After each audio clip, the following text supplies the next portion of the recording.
এই যে কি সব মারামারি গন্ডগোল এসব করে বেড়ায়, এত নালিশ আছে, এই বয়সে কি এইসব নালিশ? ও তো লেখাপড়া শিখলো না, মানুষ হলো না, ওর নিয়ে আমার যত চিন্তা। ও ভবিষ্যতে কি করবে, কি করে খাবে?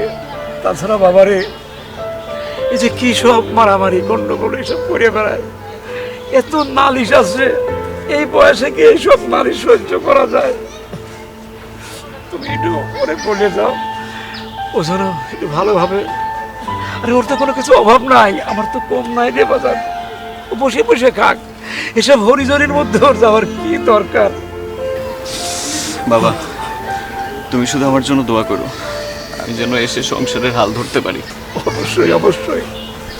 শোন, আমি কিন্তু যাচ্ছি ঠিক আছে, কিন্তু আমি কিন্তু আবার ফিরবো। তুই বাবার দিকে খেয়াল রাখবি আর সময় মতো বাবাকে ওষুধ খাওয়াবি, কথা মনে থাকবে তো? ঠিক আছে।